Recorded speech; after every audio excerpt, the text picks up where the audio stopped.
जब गोताखोर चैलेंजर के मलबे वाली जगह पर वापस गए तो उन्हें किसी नई चीज की उम्मीद नहीं थी। लेकिन तभी उनके सोनार में हलचल हुई। गाद के नीचे कुछ स्पंदित हो रहा था। पिशारी होने से अनानेरी नाली के इसमें किनारे और कोण थे और यह एक संकेत भेज रहा था। यह बहुत ही अनोखी, बहुत ही असामान्य प्रकार की विशेषता थी, न प्रकृति से न मलबे से। वहां कुछ ऐसा था जो होना ही नहीं चाहिए था। और जब वे करीब पहुंचे तो उन्हें जो मिला उसने चैलेंजर दुर्घटना के बारे में हमारी सारी धारणाओं को चकनाचूर कर दिया। यह एक बहुत ही महत्वपूर्ण खोज होगी, वह निशान जो वहां नहीं होना चाहिए था। जब गोताखोर कई साल बाद चैलेंजर के मलबे वाली जगह पर लौटे तो यह सिर्फ लापता मलबे की एक सामान्य जांच नहीं थी। यह अंतिम फॉरेंसिक सर्वेक्षण का हिस्सा था जिसका उद्देश्य सभी अनसुलझे सवालों का जवाब देना था। लेकिन उनके उपकरणों ने जो पता लगाया वह सामान्य से कहीं अधिक था।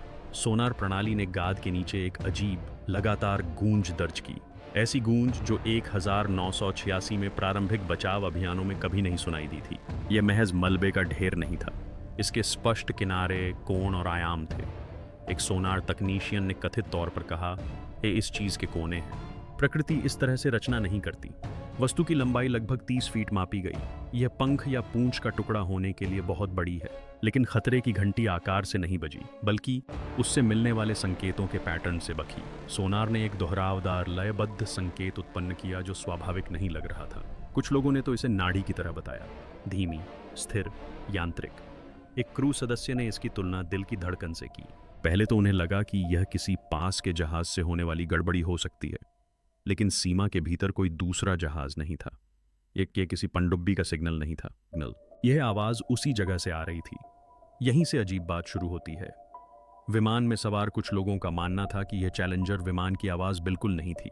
साजिश की थ्योरी फैलने लगी। कुछ लोगों ने फुसफुसाते हुए कहा कि शायद कोई दूसरी वस्तु उस क्षेत्र में प्रवेश कर गई हो, संभवतः कोई गिरा हुआ उपग्रह या विदेशी ड्रोन। एक अफवाह जिसकी कभी पुष्टि नहीं हुई यह थी कि शीत युद्ध के दौरान चैलेंजर दुर्घटना के तुरंत बाद अटलांटिक महासागर के ऊपर एक सोवियत उपग्रह लापता हो गया था।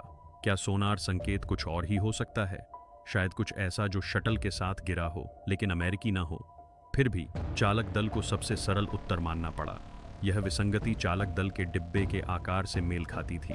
वही ढांचा जिसमें कभी 7 अंतरिक्ष यात्री समाये हुए थे। और अगर वह डिब्बा अभी भी सही सलामत था तो इसके परिणाम भयावह थे। हो सकता है कि चालक दल उस मलबे के टूटने से बच गया हो। कुछ इंजीनियरों ने वर्षों पहले चुपचाप यह सुझाव दिया था, टेलीमेट्री डेटा का हवाला देते हुए, जो केबिन के अलग होने और बैलिस्टिक उड़ान का संकेत दे रहा था। अब इसका प्रत्यक्ष प्रमाण मिल गया था। एक ऐसी वस्तु से साफ सोनार परिणाम प्राप्त हुआ जिसे पूरी तरह नष्ट हो जाना चाहिए था। इससे भी बुरी बात यह थी कि वह कीचड़ में सीधा खड़ा था, मानो उसे वहां रखा गया हो। गोताखोरों ने अपने सूट पहने और एक भयानक सच्चाई का एहसास करते हुए गहरे अटलांटिक महासागर में उतरे। वे केवल मलबा निकालने वाले नहीं थे, वे एक ऐसे संभावित मकबरे में उतर रहे थे जिसे दशकों से अनदेखा किया गया था, और वह मकबरा उन्हें संकेत दे रहा था। अप्रत्याशित में गोता लगाना। यूएसएस प्रेजर्वर के गोताखोर पहले भी नीचे उतर चुके थे। वे अंधेरे पानी और इससे भी बदतर आश्चर्यों से अनजान नहीं थे, लेकिन इस बार माहौल कहीं ज्यादा तनावपूर्ण था। नीचे मौजूद वस्तु महज मलबा नहीं थी, इसमें एक ढांचा था। जैसे ही वे दिशा निर्देशों का अनुसरण करते हुए अंधेरे में प्रवेश कर गए, पानी का तापमान गिरने लगा और माहौल भी ठंडा पड़ गया। दृश्यता कुछ ही फीट तक सीमित थी। एक गलत किक से गाद का एक भयानक बादल उठ सकता था। फिर वो पल आया जिसके लिए कोई तैयार नहीं था। धातु की एक चमक, झुलसी हुई सफेद टाइलें और उलझे हुए तार गहरे समुद्र की जेलीफिश की तरह तैर रहे थे। ये क्रू कंपार्टमेंट था, अभी भी सीलबंद, थोड़ा झुका हुआ, किसी अनजान समुद्र तल पर खोए हुए अंतरिक्ष यान की तरह पड़ा हुआ। सबसे चौंकाने वाली बात, खिड़कियां साबुत थीं। गोताखोर कॉकपिट के अंदर देख सकते थे। वहां अभी भी सीटें, नियंत्रण पैनल, यहां तक कि हेलमेट भी मौजूद थे। व्यक्तिगत वस्तुएं समय में जमे हुए भूतों की तरह अंदर सुस्ती से तैर रही थीं। बताया जाता है कि एक गोताखोर ने कंसोल के पास एक मिशन चेकलिस्ट को तैरते हुए देखा। उन्हें सबसे ज्यादा चौंकाने वाली बात यह थी कि केबिन पूरी तरह से नष्ट नहीं हुआ था। वह मुड़ा हुआ और दबा हुआ था, लेकिन तबाह नहीं हुआ था। ऐसा जानबूझकर किया गया प्रतीत होता था। तभी अफवाहें फैलने लगीं। कुछ क्रू सदस्य आपस में फुसफुसाने लगे, यह 1986 में कैसे छूट गया? इतनी बड़ी और इतनी सही सलामत चीज पहले के मिशनों से कैसे बच गई? इससे एक ऐसा सिद्धांत सामने आया जो आज तक पूरी तरह से खत्म नहीं हुआ है। वह यह कि केबिन अनुमान से कहीं अधिक दूर तक यात्रा कर चुका होगा। कुछ लोगों का मानना है कि अंतरिक्ष यात्रियों ने अंतिम क्षणों में बचे हुए बैकअप सिस्टम का उपयोग करके आंशिक नियंत्रण हासिल करने का प्रयास किया होगा। केबिन शायद उम्मीद से कहीं अधिक दूर तक उड़ गया होगा, फिसल गया होगा या कम से कम लुढ़क गया होगा। इससे यह स्पष्ट हो जाता है कि यह मूल सोनार ग्रिड के बाहर क्यों उतरा। एक और अजीब बात सामने आई। गोताखोरों ने मलबे के पास पहुंचते ही अपने संचार में एक स्पष्ट रुकावट का वर्णन किया। यह रुकावट लगातार तो नहीं थी, लेकिन उन्हें डराने के लिए काफी थी। एक गोताखोर ने दावा किया कि जैसे ही उसने विमान के धड़ को छुआ, उसका रिसीवर अचानक बंद हो गया। षड्यंत्र सिद्धांतकारों ने इसे एक मुद्दा बना दिया। क्या यह हस्तक्षेप किसी विदेशी स्रोत से आया हो सकता है? क्या कोई रूसी पनडुब्बी अभी भी उस क्षेत्र में मौजूद है? या फिर यह अजीब सोनार स्पंदन किसी प्रकार की अवशिष्ट विद्युत विसंगति थी, एक मृत व्यक्ति का पिंग जो लंबे समय से निष्क्रिय पड़े खराब सिस्टम से उत्सर्जित हो रहा हो। नौसेना ने संचार व्यवस्था में आई बाधा पर आधिकारिक तौर पर कोई टिप्पणी नहीं की है, लेकिन डेक पर मौजूद कई गोताखोर स्पष्ट रूप से सहमे हुए थे। वे स्विच जो हिलने नहीं चाहिए थे। जब चालक दल के डिब्बे को गहराई से बाहर निकाला गया तो चौंकाने वाली बातें और भी गहरी हो गईं। पैनलों को सुखाने और इलेक्ट्रॉनिक्स को कीटाणु रहित करने के बाद इंजीनियरों ने एक ऐसी खोज की जो न केवल तकनीकी थी बल्कि मनोवैज्ञानिक भी थी। पायलट के दाहिने कंसोल पर शटल के टूटने के बाद कई मैनुअल इलेक्ट्रिकल स्विच अपनी जगह से हट गए थे। ये स्वचालित सिस्टम नहीं थे, ये भौतिक बटन थे जिन्हें हाथ से पलटना पड़ता था, और ये ठीक उसी स्थिति में थे जिससे बिजली बहाल करने का प्रयास प्रतीत होता था। जरा सोचिए, विस्फोट के बाद भी अंतरिक्ष यात्री अपना काम कर रहे थे, जबकि दुनिया का मानना था कि वे एक विशाल आग के गोले में तुरंत मर गए थे। स्विच कुछ और ही कहानी बयां कर रहे थे। वे न केवल ब्रेकअप से बच गए, बल्कि 65,000 फीट की ऊंचाई से गिरते हुए भी सोच विचार कर रहे थे, काम कर रहे थे और समस्याओं का समाधान ढूंढ रहे थे। एक स्विच ऐसी जगह पर मिला जहां तक पहुंचने के लिए कंसोल के आर पार हाथ फैलाना पड़ता था, जो शायद दबाव में, संभवतः दस्ताने पहने और कांपते हाथों से किया गया होगा। फिर आए पर्सनल एग्रेस एयर पैक्स। 4 बोतलें बरामद की गईं, जिनमें से 3 सक्रिय हो गई थीं। ये छोटी आपातकालीन हवा की बोतलें हैं जो सीट के पीछे लगी होती हैं, और उनमें से एक पायलट की थी।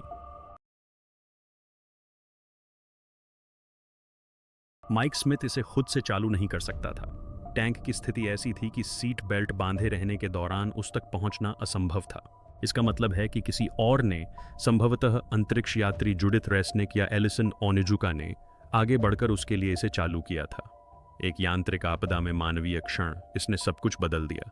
चैलेंजर की आधिकारिक समय रेखा के अनुसार चालक दल के सभी सदस्य विस्फोट में तुरंत मारे गए थे, लेकिन अब सामने मौजूद सबूतों के आधार पर जांचकर्ताओं को सच्चाई का पता चला। विस्फोट एक आकस्मिक धमाका नहीं था, यह वायुगतिकीय तनाव के कारण हुई संरचनात्मक क्षति थी। शटल लगभग मैक 2 की गति से पार्श्व दिशा में यात्रा कर रहा था जब वह टूट गया। मजबूत और अलग बना केबिन पूरी तरह से अलग हो गया और ऊपर की ओर उड़ता रहा, फिर अंत में गिरने लगा। लगभग 2 मिनट 45 सेकंड तक यह खामोशी से नीचे उतरता रहा।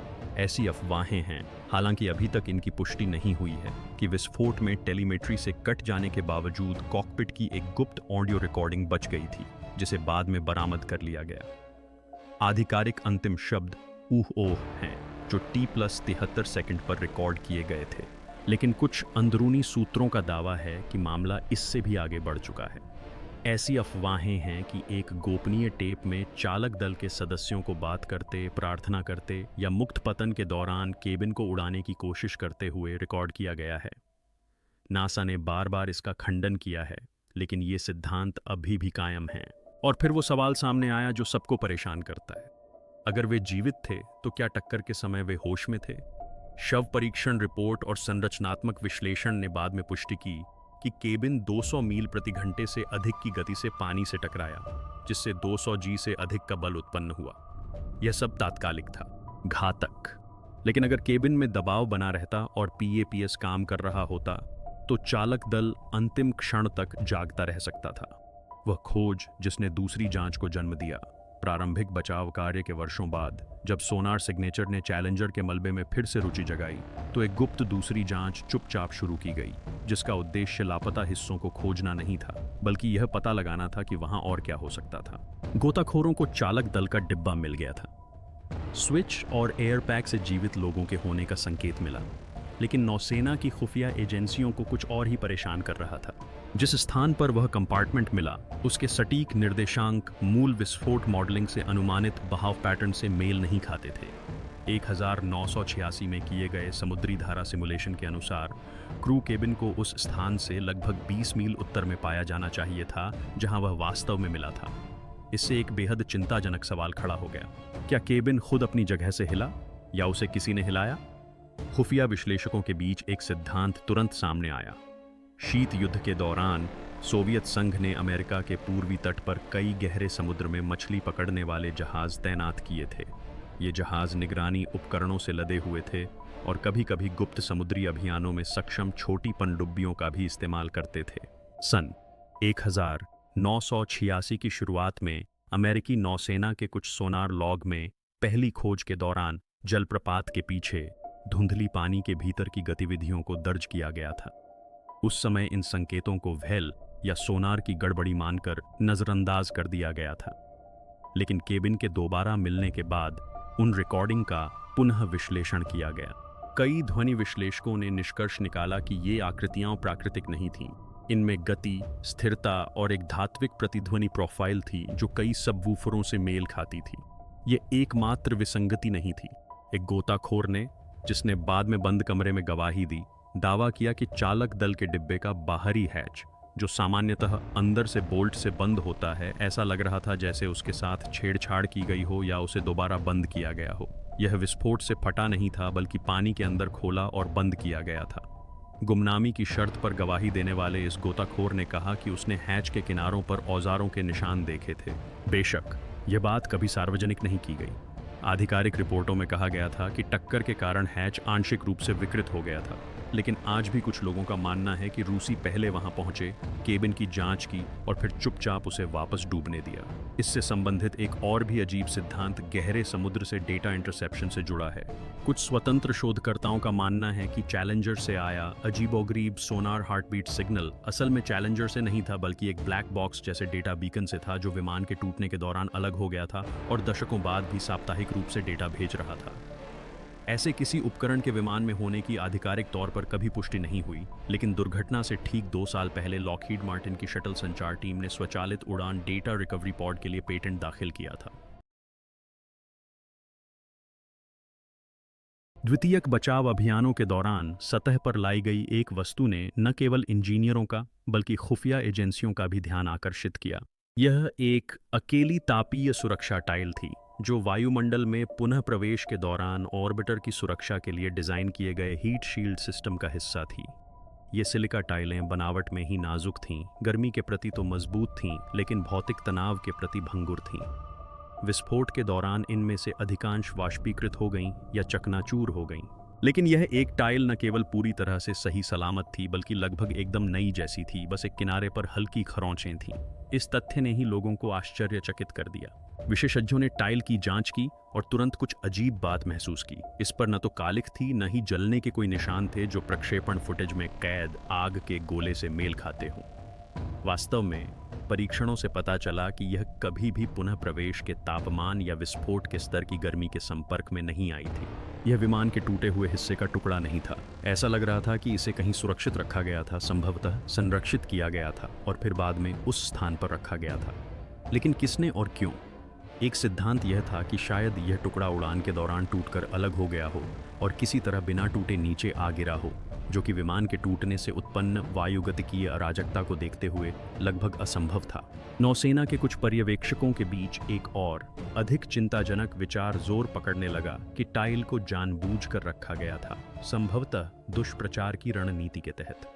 शीत युद्ध के दौरान CIA और KGB न केवल अंतरिक्ष में बल्कि मनोवैज्ञानिक अभियानों में भी तकनीकी प्रतिस्पर्धा में लगे हुए थे। क्या इस टाइल का इस्तेमाल किसी बचाव अभियान पर नजर रखने के लिए किया गया था या इससे भी बदतर जांचकर्ताओं को गुमराह करने के लिए?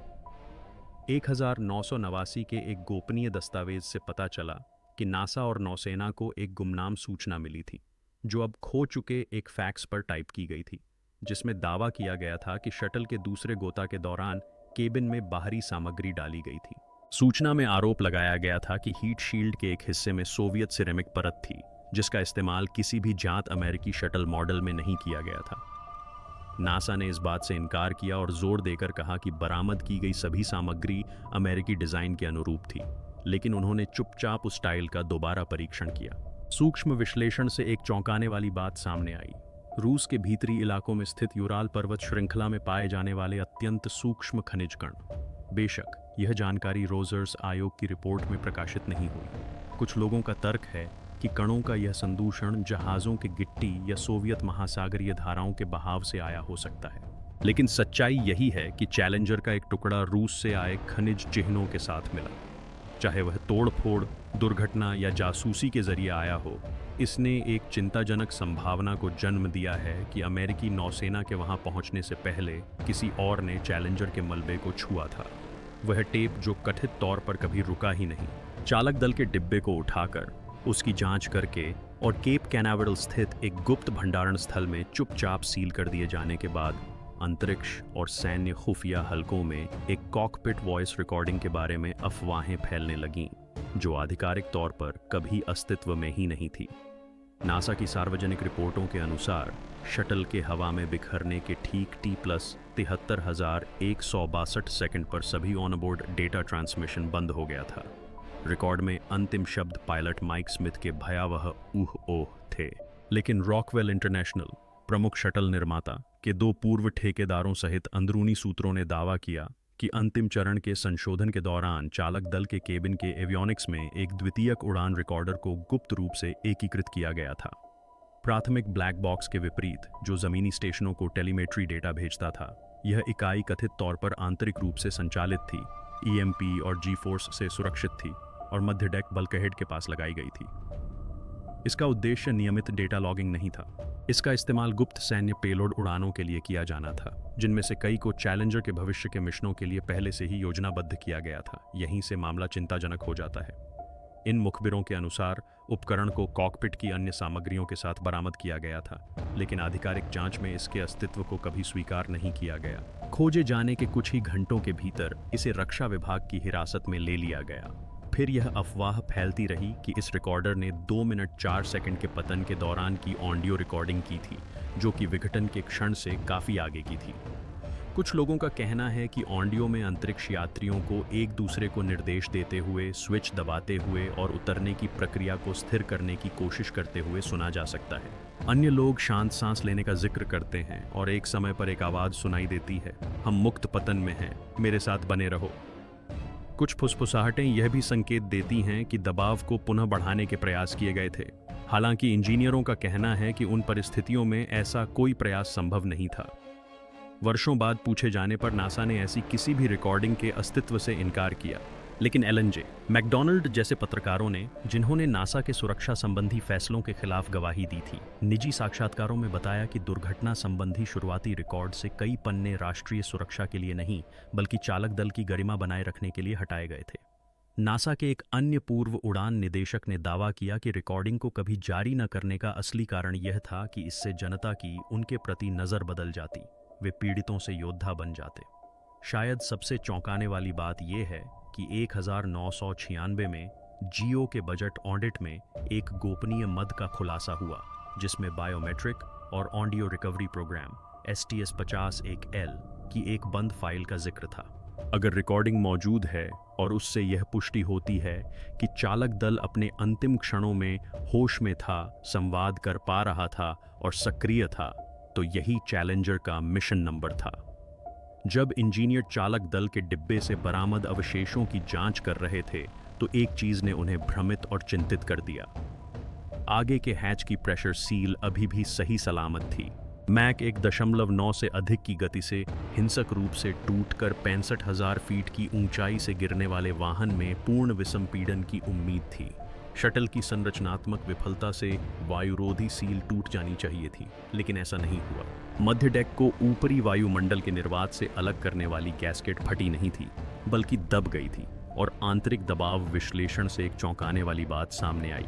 केबिन अपने गिरने के दौरान काफी समय तक दबाव युक्त रहा होगा। यह क्यों महत्वपूर्ण है? क्योंकि अगर दबाव कम नहीं होता तो अंतरिक्ष यात्री बेहोश नहीं होते। परिवारों को दिलासा देने और चुप्पी को सही ठहराने के लिए दशकों से चली आ रही यह धारणा थी कि केबिन के दबाव में कमी के कारण चालक दल के सदस्य कुछ ही सेकंड में बेहोश हो गए। लेकिन सील की शारीरिक स्थिति कुछ और ही कहानी बयां करती है। इससे पता चलता है कि केबिन के समुद्र की ओर लुढ़कते समय वे जागते रहे, आपातकालीन हवा में सांस लेते रहे और पूरी तरह सचेत थे। इसने त्रासदी के मनोवैज्ञानिक पहलू को पूरी तरह से बदल दिया। लेकिन बात यहीं खत्म नहीं हुई।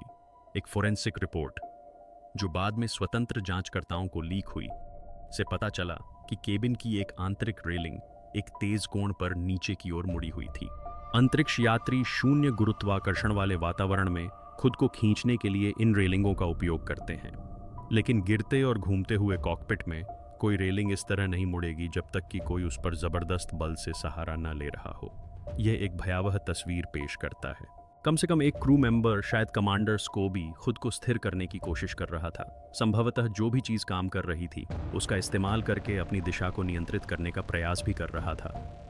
इससे भी ज्यादा रहस्यमय बात यह थी कि घटनास्थल से बरामद कई हेलमेटों पर खून के छींटे या चोट के कोई निशान नहीं थे।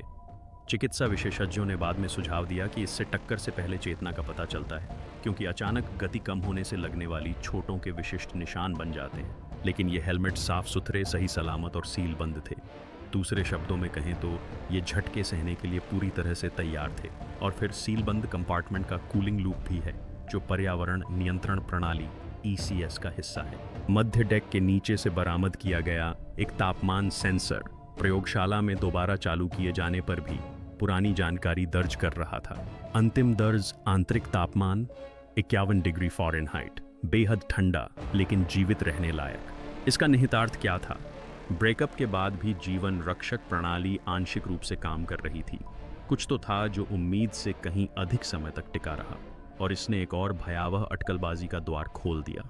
अगर चालक दल जहाज के टूटने से बच जाता, स्वच्छ हवा में सांस लेता और केबिन का दबाव बना रहता, तो क्या सही ढंग से डिजाइन किया गया पैराशूट सिस्टम उन्हें बचा सकता था? अपने सिद्धांत नीचे लिखें, स्क्रीन पर दिए गए कार्ड पर क्लिक करें और अधिक जानकारी के लिए सब्सक्राइब करें।